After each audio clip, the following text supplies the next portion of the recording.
Hello all welcome to our channel. It's me పిల్లల lunch బాక్స్లోకి ఒక సూపర్ అండ్ టేస్టీ రెసిపీ అయితే చూపిస్తానండి. చాలా సింపుల్లో. ముందుగా ప్యాన్ పెట్టి ఆయిల్ వేసుకున్నాక ఆయిల్ బాగా హీట్ అయ్యాక ముందు జీరా వేసాను. జీరా అయితే రైస్ తింటున్నప్పుడు సూపర్ ఫ్లేవర్ అనిపిస్తుంది. ఆ తర్వాత జీరా కొంచెం ఫ్రై అయ్యాక క్వాంటిటీని బట్టి మనకి ఎన్ని ఎగ్స్ అవసరం అయితే అన్ని తీసుకోండి. నేనైతే మా పాప కోసం చేస్తున్నాను. ఒకటే ఎగ్ తీసుకున్నాను. ఆ ఎగ్ అయితే బాగా బీట్ చేసుకున్నాను. కొంచెం అలాగా ఫ్రై అయ్యాక డైరెక్ట్గా అయితే పిల్లలు బాయిల్డ్ ఎగ్ ఇస్తే తినరు కదండి. ఇలా కానీ చేసి పంపించామంటే నిజంగా లంచ్ బాక్స్ మొత్తం కంప్లీట్ చేస్తారు.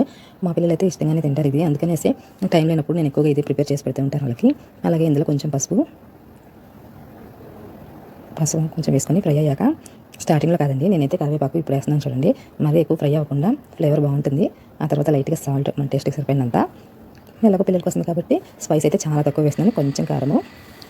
ఇది ఆఫ్టర్నూన్ వరకు ఉంటారు కదా వాళ్ళు తినకుండా, అందుకనేసి లైట్గా కొంచెం ధనియా పౌడర్ వేసామంటే ఎగ్ అనేది స్మెల్ రాకుండా జీరా ఫ్లేవర్ అలాగే ధనియా ఫ్లేవర్ అయితే వస్తుంది. అందుకనేసి కొంచెం ధనియా పౌడరు.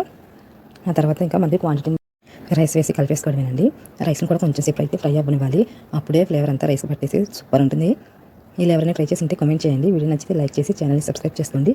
మా పాప డైరెక్ట్గా అలా పెట్టిన కన్నా దాని మీద కొంచెం కొత్తిమీర ఆనియన్స్ వేస్తే బాగా ఇష్టపడుతుంది. ఓకే, స్టవ్ ఆఫ్ చేశాక నేనైతే ఆనియన్ కూడా యాడ్ చేసుకున్నాను. ఇలా అయితే నిజంగా లంచ్ బాక్స్ అయితే కంప్లీట్గా వచ్చేస్తుంది. పూర్తిగా తినేస్తారు. బ్రేక్ఫాస్ట్లోకి వచ్చేసి వేడివేడిగా ఇడ్లీ అయితే చేశానండి. వీడియో నచ్చితే లైక్ చేసి సబ్స్క్రైబ్ చేసుకోండి. Thank you for watching.